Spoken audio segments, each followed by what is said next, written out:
नमो अरिहंताणं नमो सिद्धाणं नमो आयरीयाणं नमो वज्रायाणं नमो सव्यसाहूनम्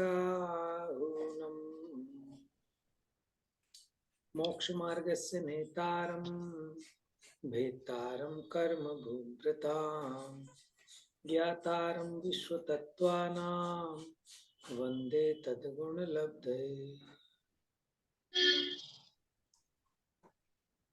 कल अपनी चर्चा चल रही थी सम्यक दर्शन से पहले होने वाली 5 लब्धियों की।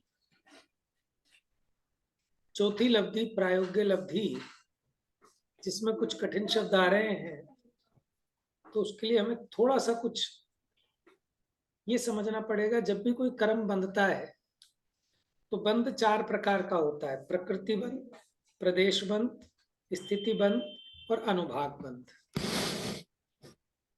आवाज क्लियर आ रही है आपको? प्रकृति आ रही बंध है। जैसे कर्म की 8 प्रकृति हैं, ज्ञानावर्णी, दर्शनावर्णी। जैसे गन्ने की प्रकृति क्या है? मीठा रस रूप है ना। जैसे नीम की प्रकृति कटु स्वाद रूप है, ऐसी ज्ञानावर्णी की प्रकृति क्या है कि ज्ञान पे आवरण डालना, दर्शनावर्णी की दर्शन पे आवरण डालना, मोहनीय की जीव के माने उसको मोहित करना, परिणामों को मोहित करना, अंतराय की विघ्न डालना। इस प्रकार ये प्रकृतियां, ये होता है प्रकृति बंध, जिसका जैसा स्वभाव है। प्रकृति माने स्वभाव, ज्ञानावर्णी का कैसा स्वभाव है वो होता है प्रकृति बंध।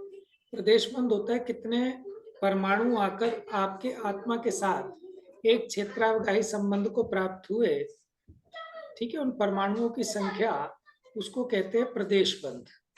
स्थिति बंध, जब भी कोई कर्म बनता है तो उसी समय उसमें ये बात भी निश्चित होती है कि कितने टाइम पीरियड तक आपके साथ रहेगा। जो कर्म बंधा है वो कितने टाइम पीरियड तक आपके साथ रहेगा, उसको कहते हैं स्थिति, काल। और अनुभाग उसकी फल देने की सामर्थ्य, माने कितनी पावर का उसका फल आएगा, उसको कहते हैं अनुभाग। जैसे देखो,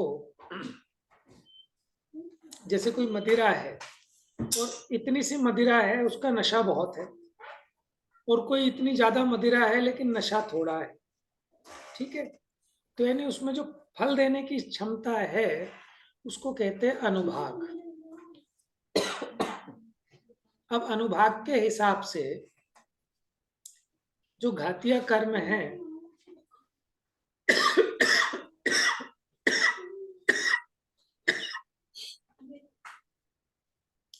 घातिया कर्मों का जो अनुभाग है उसके 4 डिवीजन किए गए। जो सबसे हल्का अनुभाग उसको कहते हैं लता, उससे थोड़ा सा और ऊपर के लेवल का हुआ, उससे अधिक अनुभाग अलेप, वो कहलाते हैं दारू। भैया दारू, आपकी तबीयत ठीक नहीं है, मुझे लग रहा है खांसी हो रही है, आज रहने दो। हाँ कोई बात नहीं, अभी 5 7 10 मिनट जो होगा ले लेते हैं, फिर 8 बजे बंद कर देंगे। तो दारू क्या है? दारू है लकड़ी का नाम। और वो लकड़ी कौन सी? जैसे बैंत की लकड़ी आज होती है ना। शिवानी जी ले लेंगी। शिवानी से पूछ लेता हूँ, हाँ पूछ लेता हूँ। ये विषय अच्छा भी समझाती है करना नियोग का। शिवानी बेटा मम्मी से पूछ जरा।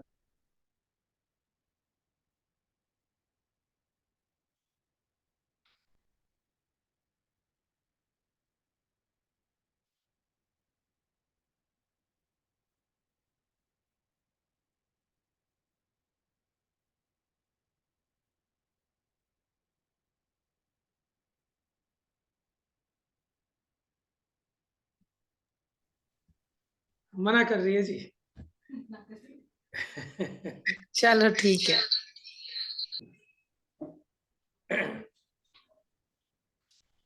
तो इसमें क्या हुआ कि अब अनुभाग बढ़ता जाएगा घातिया कर्म का, तो और अधिक जो गाढ़ा अनुभाग होगा उसको हम कह देंगे अस्थि। अस्थि होती है हड्डी। तो बैत से ज्यादा कैड़ापन है ना उसमें, तो इसलिए जो गाढ़े अनुभाग हैं वो अस्थि हो गया। फिर उसके बाद जो और भयंकर अधिक अनुभाग वाले हैं वो कहलाते हैं शैल। शैल मैंने होता है पत्थर। ठीक है, तो अभी मोटे मोटे रूप से अभी इतना समझिए कि घाती कर्मों में अनुभाग के आधार पर, यानी उनकी फल देने की पावर कितनी ज्यादा है, उस हिसाब से मोटा मोटा डिवीजन किया 4 रूपों में: लता, दारू, अस्थि और शैल। ठीक है, आघातीय कर्मों में शुभ प्रकृतियां और अशुभ प्रकृतियां। तो शुभ प्रकृतियों में किया गुड़, खांड, शर्करा और अमृत। जैसे गुड़ से ज्यादा खांड मीठी, खांड से ज्यादा शर्करा, शर्करा से ज्यादा अमृत। ठीक है, उसी प्रकार प्रशस्त प्रकृतियों में जिसका हल्का अनुभाग है वो जितने उसके निषेक हैं, मैंने उसकी कैटेगरी बना दी। जैसे 1 नंबर परिणाम, 2 डिग्री, 3 डिग्री, 4 डिग्री, 5 डिग्री। तो जैसे हम 25 डिग्री तक जिनका अनुभाग होगा हल्का अनुभाग उनको कहेंगे गुड़। फिर 26 से लेके 50 तक बढ़ गया ना अनुभाग प्रशस्त प्रकृतियों में, शुभ प्रकृतियों में, तो उनको हम कहेंगे खांड। फिर उसके बाद और अनुभाग बढ़ा, फिर उसके बाद हम कहेंगे उसको शर्करा। और फिर जिसमें अनुभाग बहुत ज्यादा है उनको कहेंगे अमृत। इसी प्रकार अशुभ प्रकृतियों में, अशुभ प्रकृतियां बुरी है तो उसके नाम भी ऐसे हैं। क्या कल पढ़ा था ना, सबसे पहले निम्ब, कांजी, विष, हलाहल। हलाहल तो समझ लो बहुत ही भयंकर कड़वा जहर। तो उत्तरोत्तर इनका अनुभाग बढ़ता जा रहा है अशुभ प्रकृति का। अब देखते हैं प्रायोग्य लब्धि, क्योंकि अभी हम सिर्फ प्रायोग्य लब्धि समझने के लिए इनको समझ रहे हैं। फिर कभी कर्णानुयोग का विशेष, एक उज्ज्वला बहन की पुस्तक है कर्णानुयोग परिचय, आपको ऑनलाइन भी शायद पीडीएफ वगैरह मिल जाएगी, तो आप उसमें से भी देख सकते हैं।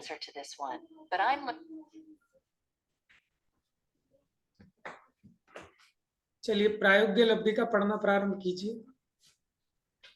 भैया मैं पढ़ूं? हाँ पढ़िए। प्रायोग्य लब्धि। देशना लब्धि रूप विशुद्ध भावों के प्रभाव से प्रति समय विशुद्धि बढ़ने के कारण आयुष्क कर्म को छोड़कर शेष 7 कर्मों की स्थिति अंतः कोड़ाकोड़ी सागर प्रमाण हो जाना प्रायोग्य लब्धि है। 1 करोड़ से ऊपर और 1 कोड़ाकोड़ी से नीचे मध्य के अनेक भेद युक्त संख्या को अंतः कोड़ाकोड़ी कहते हैं। देखिए इसमें क्या हुआ कि परिणामों की इतनी विशुद्धि हुई, जो पहले बांधे हुए कर्म थे अधिक अधिक स्थिति वाले, उन सबकी स्थिति भी घटकर अंतः कोड़ाकोड़ी सागर प्रमाण रह जाती है। अब भाव स्पष्ट करते हैं इसका, पढ़िए। भाव यह है कि पहले बंधी हुई कर्मों की उत्कृष्ट स्थिति एक कांडक घात से कम होकर उस कांडक घात का द्रव्य शेष रही स्थिति वाले द्रव्य में मिल जाता है। घाती कर्म संबंधी लता, दारू, देवदारू, लकड़ी, अस्थि और शैल खंड रूप अनुभाग रस लता और दारू रूप हो जाता है। देखिए अस्थि जो चतुस्थानगत घाती कर्म की जो चतुस्थानगत बंद होता था, अब वो घटकर द्विस्थानगत रह जाता है। माने पहले लता, दारू, अस्थि, शैल रूप होता था, लेकिन अब सिर्फ वो लता और दारू रूप हो जाता है, माने उसका अनुभाग घटकर। पढ़िए आगे। इस प्रकार अघाती कर्मों की अशुभ प्रकृतियों का नाम नीम, कांजीर, विष और हालाहल रूप अनुभाग रस घटकर मात्र नीम और कांजीर रूप हो जाता है। विष और हालाहल जिसका भक्षण से तत्काल प्राणों का नाश हो जाता है, हालाहल रूप नहीं रहता है। पहले हुए अनुभाग बंध में अनंत भाग देने पर शेष रहा बहुभाग प्रमाण अनुभाग, इन्हीं नीम आदि रूप में मिल जाता है।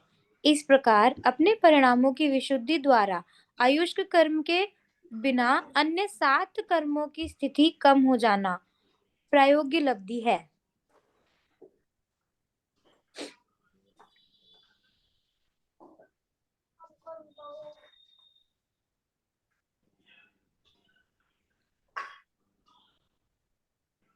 देखो, जो पहले उसने अनुभाग बंध बांधा था वो तो चतुस्थानगत था, नीम, कांजी, विष और हालाहल रूप था।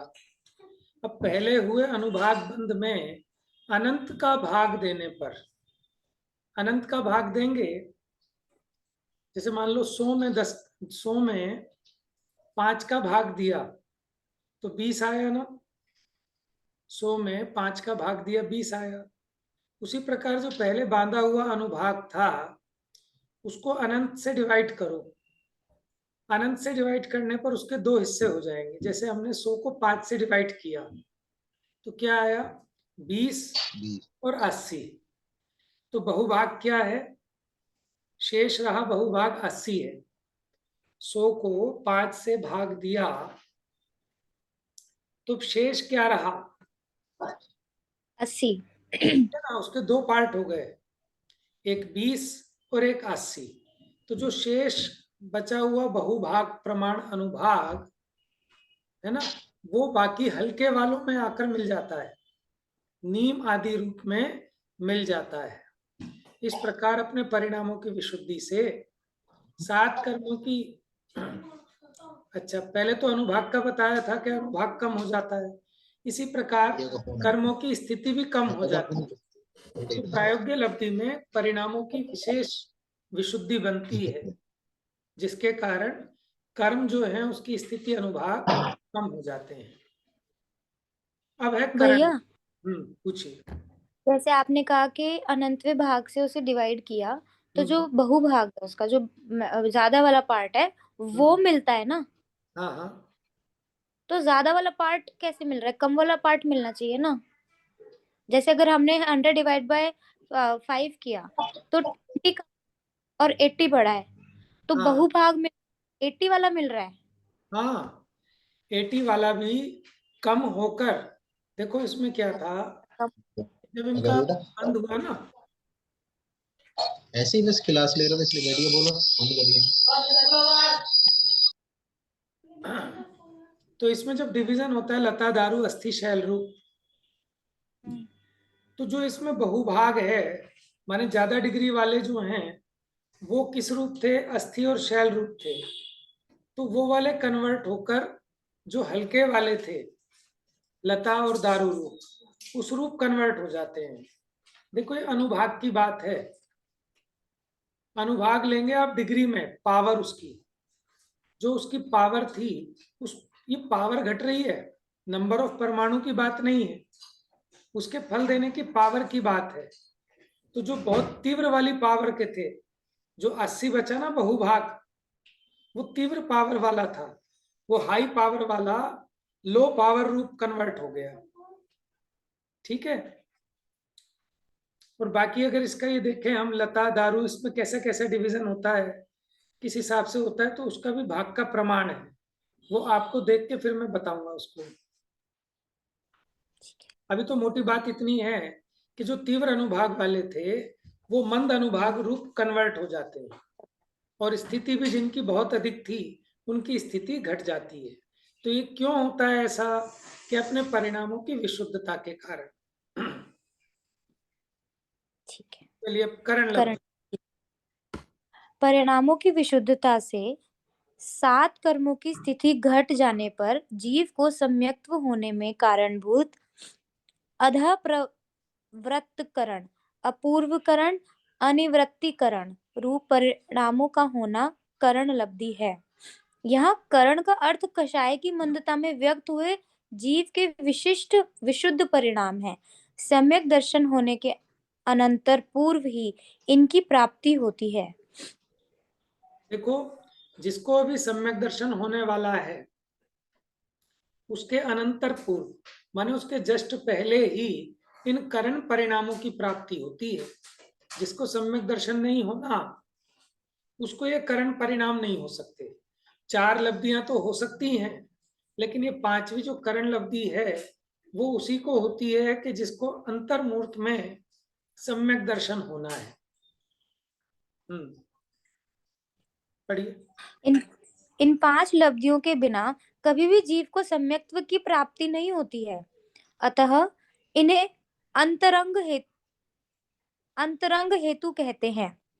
इनमें से क्षयोपशम, विशुद्धि, देशना, प्रायोग्य, ये 4 लब्धियां तो भव्य अभव्य दोनों के समान रूप से हो जाती है, परंतु करण लब्धि मात्र भव्य के ही होती है।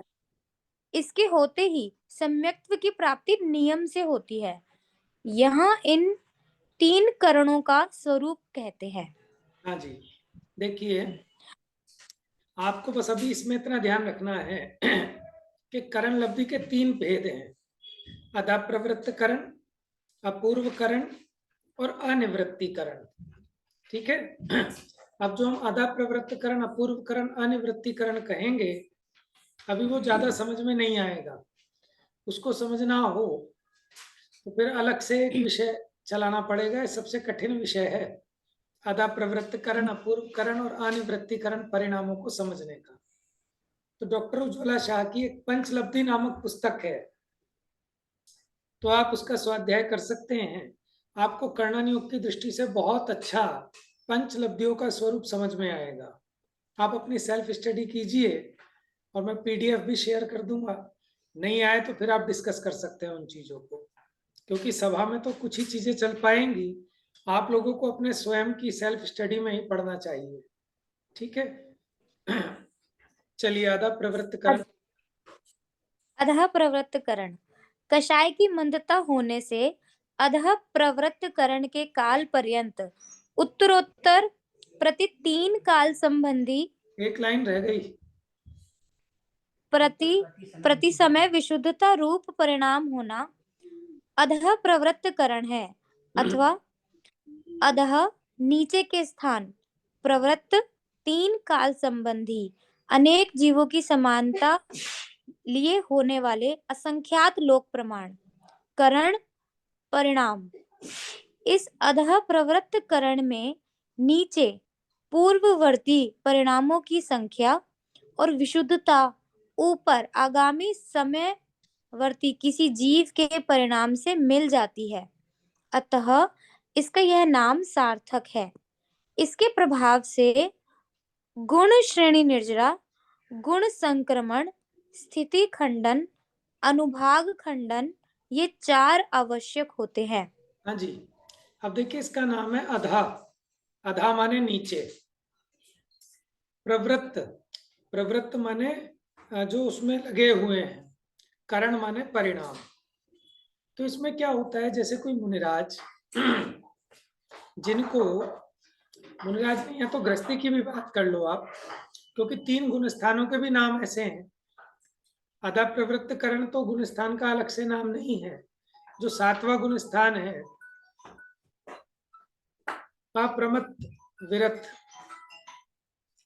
उस गुण स्थान के 2 पार्ट है, स्वास्थान और सातिशय अप्रमत्त। तो जो सातिशय अप्रमत्त है उसमें भी ऐसी दशा बनती है, लेकिन वो श्रेणी चढ़ने के लिए 3 करण होते हैं। यहाँ सम्यक दर्शन प्राप्त करने के लिए 3 करण हो रहे हैं। तो अधा प्रवृत्त करण में क्या है कि जिन्हें अभी इस करण में प्रवेश किए हुए कुछ ही समय हुए हैं, माने निचले समय में है, और किसी को ज्यादा समय हो चुके हैं, तो कदाचित निचले समय वाले के परिणाम ऊपरले समय वाले परिणामों से मैचिंग बन सकते हैं, समानता पाई जा सकती है। तो इसलिए इसका नाम है अधा प्रवृत्त करण। इसमें 4 आवश्यक होते हैं। गुण श्रेणी निर्जरा होती है, गुण संक्रमण होता है, स्थिति खंडन, अनुभाग खंडन। गुण श्रेणी निर्जरा समझ लो, माने मल्टीपल रूप से कर्मों की निर्जरा चालू हो जाती है गुणित क्रम में। इसी प्रकार संक्रमण के पाप प्रकृतियों का पुण्य प्रकृति रूप संक्रमण, स्थिति खंडन कि जो बहुत अधिक स्थिति बंधी हुई थी वो खंडित होने लगती है, उसी प्रकार जो अधिक अनुभाग था वो खंडित होने लगता है, टूटने लगता है। ये चार आवश्यक होते हैं। पढ़िए।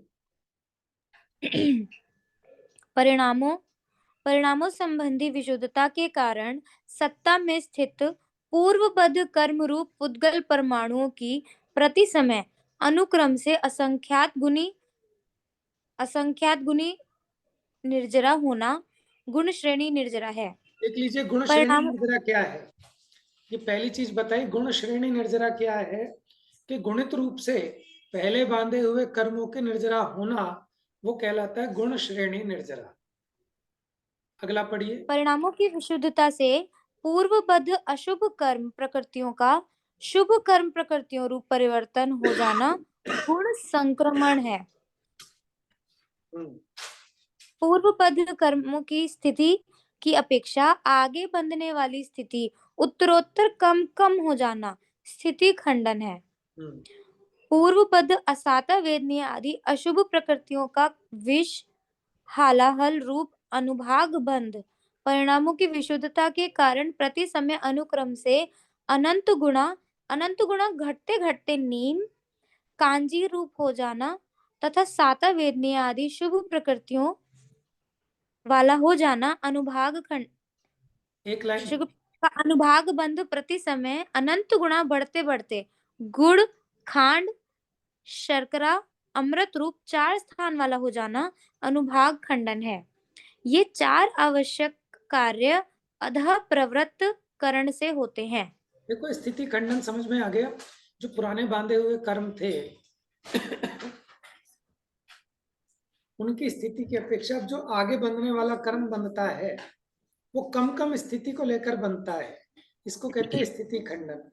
इसी प्रकार असाता वेदनी आदि जो अशुभ प्रकृतियां थी वो शुभ प्रकृति रूप परिणमित हो जाती हैं, उसको कहते हैं गुण संक्रमण।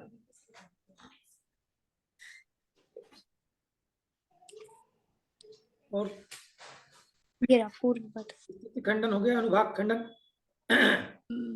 अनुभाग खंडन ये है। पहले स्थिति बंध जितना ही पढ़ लिया क्या? नहीं पढ़ी? नहीं, अब पढ़ना है। ये पहले कर्मों का स्थिति बंध जितना होता था आगे उससे कम कम ही स्थिति बंधना, इस प्रकार उत्तरोत्तर स्थिति घटती जाना स्थिति बंधापसरण है। यह अधः प्रवृत्त करण के प्रथम समय से लेकर गुण संक्रमण नामक आवश्यक के पूर्व होने पर्यंत होता रहता है। यद्यपि स्थिति बंधापसरण के विधान का प्रारंभ प्रायोगिक लब्धि से ही हो जाता है, परंतु उसमें सम्यक्त्व होने का नियम नहीं होने से वहां इसका ग्रहण नहीं किया जाता है। करण लब्धि पूर्वक नियम से सम्यक्त्व होता है, अतः यहाँ उसका ग्रहण किया है। इस प्रकार अंतर्मूर्त काल पर्यंत अधः प्रवृत्त करण है। हाँ जी। देखिए इसमें आप ज्यादा टेंशन नहीं लेना, ये अच्छे अच्छे विद्वानों को भी नहीं समझ में आता है। आपको समझ में नहीं आ रहा होगा तो आप हतोत्साहित मत होना, ठीक है। ये अभी बहुत टाइम बाद समझ में आएगी, अभी तो हमें भी समझ में नहीं आती है, ठीक है। वो तो किताब सामने होती है तो थोड़ा थोड़ा हम समझ पाते हैं, लेकिन इसकी भाव भाषा नहीं बैठती अभी, क्योंकि वो इतने सूक्ष्म परिणामों की स्थिति बता रहे हैं। ये तो करणानियोग केवल ज्ञान द्वारा जो जानने में आते हैं विषय, उसका भी निरूपण करता है, लेकिन उससे महिमा जरूर आती है कि धन्य है भगवान का ज्ञान कितना जबरदस्त है। और वैसे ही ज्ञान स्वभाव मेरे पास भी है कि ऐसे ऐसे सूक्ष्म परिणाम भी पकड़ में आ जाते हैं, ठीक है। तो अभी मोटी मोटी बातें आप ख्याल में रखना इसमें बस, कि गुण श्रेणी निर्जरा क्या होती है, गुणित क्रम में हो रही है। बंधापसरण जो बंद हो रहा था, अपसरण मैंने होता है घटना। अब जो नया नया बंद होगा उसकी जो स्थिति होगी वो कम कम स्थिति वाला बंद बंधेगा, ये हमारे लिए बेनिफिशियल है। कम स्थिति का बंद होगा तो मुक्ति जल्दी जाएंगे, जल्दी कर्मों से छुट्टी मिलेगी। समझ में आया ना? अब अगला है दूसरा अपूर्व करण। अपूर्व नाम से स्पष्ट है, अपूर्व मैंने होता है जो पहले नहीं हुए ऐसे परिणाम। तो विशेष विशुद्धि बढ़ती जा रही है परिणामों में, बस इतना समझना। अपूर्वकरण, जीव की विशुद्धता रूप परिणाम अपूर्व रूप होना अपूर्वकरण है। अतः प्रवृत्त करण का अंतर्मूर्त काल व्यतीत होने के बाद ये परिणाम होता है।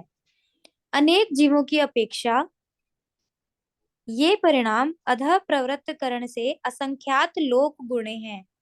एक जीव की अपेक्षा एक समय में एक ही परिणाम होने से अपूर्वकरण संबंधी अंतर्मूर्त काल के समयों की संख्या के बराबर इसका परिणाम है। अधः प्रवृत्त करण में भी परिणामों की संख्या का यही नियम समझना। देखो एक बात समझना खंडन योग में, एक तो आता है नाना जीवों की अपेक्षा निरूपण, माने दुनिया में जितने जीव हैं सबकी अपेक्षा निरूपण किया जाता है, उसको कहते हैं नाना जीवों की अपेक्षा। तो अगर नाना जीवों की अपेक्षा देखें तो इसमें परिणामों की संख्या बहुत अधिक होती है, माने जितने अधः प्रवृत्त करण में परिणाम होते थे उससे असंख्यात लोक गुणे अधिक होते हैं। लेकिन अगर एक जीव की अपेक्षा देखें तो एक समय में एक परिणाम होता है, तो अंतर्मुहूर्त काल के जितने समय हैं उतनी ही परिणामों की संख्या होगी एक जीव की अपेक्षा देखते हैं तो। पढ़िए। पूर्वोक्त गुण श्रेणी, गुण संक्रमण, स्थिति खंडन, अनुभाग खंडन, ये चारों आवश्यक हैं, यहाँ भी होते हैं, आवश्यक यहाँ भी होते हैं, परंतु इतना विशेष है कि इस जीव के ये परिणाम दूसरों के समान नहीं होते हैं। यहाँ प्रथम समय की उत्कृष्ट विशुद्धता से दूसरे समय की जघन्य विशुद्धता भी अनंत गुणी है, अतः इनका नाम अपूर्वकरण है। इसके प्रथम समय से लेकर अंत समय पर्यंत जघन्य से अपने उत्कृष्ट और पूर्व समय के उत्कृष्ट से उत्तर समय के जघन्य परिणाम भी अनुक्रम से अनंत गुणी विशुद्धता सहित हैं। यहाँ अनुत्कृष्टपना नहीं है। हाँ समझ लीजिए इसको। देखो अपूर्व करण में क्या होता है कि पहले समय में जो जीव का परिणाम हुआ, तो देखो एक तो पहले समय का उत्कृष्ट परिणाम और पहले समय का जघन्य परिणाम, क्योंकि जरूरी नहीं दो अलग अलग जीव हैं उन दोनों जीवों को पहले समय में समान विशुद्धता हो। तो पहले समय में जितने जीव होंगे किसी को अगर निकृष्ट से निकृष्ट होगा तो वो परिणाम पकड़ लो, किसी जीव को उत्कृष्ट से उत्कृष्ट होगा तो वो पकड़ लो, तो वो कहलाएगा पहले समय का जघन्य परिणाम। जघन्य माने सबसे नीचा और उत्कृष्ट माने पहले समय का सबसे ऊंचा। तो वो कहते हैं यहाँ प्रथम समय की उत्कृष्ट विशुद्धता से पहले समय का जो उत्कृष्ट परिणाम है ना और दूसरे समय का जो जघन्य परिणाम है उनमें बहुत अंतर है, वो समान नहीं हो सकते। क्योंकि पहले समय का जो उत्कृष्ट परिणाम था, जैसे पहले समय में ग्राफ ऐसे ऊपर गया, लेकिन दूसरे समय का जो जघन्य परिणाम है वो पहले समय के उत्कृष्ट से ऊपर होगा, वो जघन्य यहाँ से स्टार्ट होगा फिर। तो इसलिए भिन्न भिन्न समयों के परिणामों में यहाँ समानता नहीं हो सकती, क्योंकि दूसरे समय का जघन्य भी पहले समय के उत्कृष्ट से ऊपर गुना है। ठीक है, एक बात तो ये। तो प्रथम समय की उत्कृष्ट विशुद्धता जब वो जघन्य है, जघन्य जो आपने बताया, जब वो जघन्य है भैया तो उसका ग्राफ तो नीचे होना चाहिए ना, तो वो उत्कृष्ट से ऊपर लेकिन कैसे हो जाएगा? एक मिनट सुनो, उसको सेकंड टाइम है, दूसरा समय है। जैसे अंतर्मुहूर्त काल तक रहेंगे ना परिणाम, तो हर समय क्या हो रहा है, पहले समय जितनी विशुद्धि है दूसरे समय में उससे बहुत अधिक विशुद्धि बढ़ गई, तीसरे समय में उससे और अधिक विशुद्धि बढ़ गई, चौथे में और विशुद्धि बढ़ गई। तो पहले समय में जो विशुद्धता का हमने क्राइटेरिया लिया नाना जीवों की अपेक्षा, पहले समय में किसी जीव को 100 डिग्री की विशुद्धता हो सकती है, किसी को अगर मैक्सिमम हो तो 500 डिग्री की विशुद्धता, ठीक है। तो पहले समय की विशुद्धता है। लेकिन दूसरे समय में कोई भी जीव हो उसको अगर जघन्य से जघन्य विशुद्धता होगी तो वो भी 500 से ऊपर की होगी, 500 डिग्री से नीचे की विशुद्धता नहीं होगी, जघन्य बता रहा हूं। दूसरे समय में, तो इसीलिए इसका नाम है अपूर्व करण। हर समय में आगे आगे समय के परिणामों की विशुद्धि पहले पहले समय के परिणामों की विशुद्धि से अधिक ही होती है, उसमें समानता नहीं पाई जा सकती। जबकि अधा प्रवृत्त करण में कोई निचले समय वाले जीव के परिणाम, जैसे कोई पहले समय का जीव है और कोई दूसरे समय का जीव है, उनके परिणामों में कदाचित समानता पाई जा सकती थी। किसी को जो परिणाम पहले समय में हुआ, हो सकता है किसी दूसरे जीव को वो तीसरे समय में हो, इसलिए उसका नाम था अधा प्रवृत्त करण। अधा माने नीचे के परिणाम वाले, और ऊपर वाले परिणाम वालों में कदाचित समानता पाई जा सकती थी। लेकिन इसमें क्या हुआ कि इसमें समानता नहीं होगी, पहले समय से इसमें दूसरे समय में परिणामों में विशुद्धि बढ़े ही बढ़ेगी। हाँ, बोल, पूछिए। इसमें इसमें भैया ऐसे कह सकते हैं ना, जैसे कि एक बच्चा अगर केजी में अभी काउंटिंग सीख रहा है और वो केजी की लास्ट तक काउंटिंग सीखता है, लेकिन फर्स्ट क्लास में उसके लिए वो बेसिक है सबसे ज्यादा, वो फर्स्ट क्लास मिनिमम में है, उसका लेकिन वो फोर है से उससे भी स्टार्ट होगा ऊपर। ना। हाँ, हाँ, वहां का उससे ऊपर, वहां से स्टार्ट होएगा। फर्स्ट क्लास का जो डल से डल बच्चा होगा, हाँ, वो जो उससे नीचे वाली केजी का जो सुपर बच्चा होगा, उससे ऊपर होगा। ऊपर होगा बेसिक बच्चा भी, हाँ मतलब यही है ना इसका हाँ, मतलब। पढ़ूं आगे, कहाँ से पढ़ना है?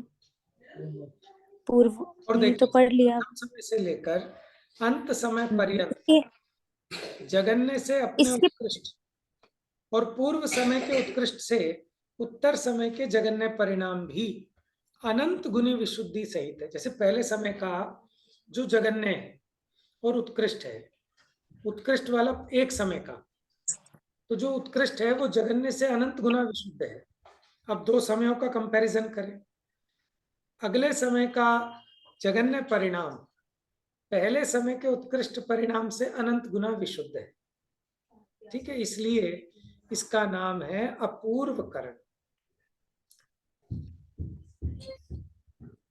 इसमें प्रथम समय से लेकर जब तक सम्यक्त्व प्रकृति, सम्यक मिथ्यात्व प्रकृति का काल पूर्ण होता है, तब तक गुण संक्रमण द्वारा मिथ्यात्व का द्रव्य इन दोनों रूप परिणमित होता है। यहाँ स्थिति बंधापसरण और स्थिति कांडक उत्करण, इन दोनों का कांडकोत्करण। काल, कांडकोत्करण, इन दोनों का काल अंतर्मूर्त प्रमाण समान रूप है। देखिए, तीन प्रकृतियां बताई थी आपको हमने, दर्शन मोनी की, जिसके पास तीन प्रकृतियां हैं, तो मिथ्यात्व सबसे गाढ़ा था, तो मिथ्यात्व की प्रकृति इन दोनों रूप कन्वर्ट होती है, सम्यक मिथ्यात्व और सम्यक प्रकृति रूप।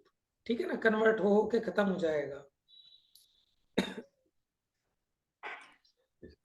हाँ, इस अपूर्व करण के प्रथम समय में शुभ अशुभ प्रकृति का जो अनुभाग सत्व है, उसके अंतिम समय में उनमें से शुभ प्रकृतियों का अनुभाग अनुक्रम से अनंत गुना बढ़ता हुआ और अशुभ प्रकृतियों का अनंत गुना घटता हुआ अनुभाग सत्व हो जाता है।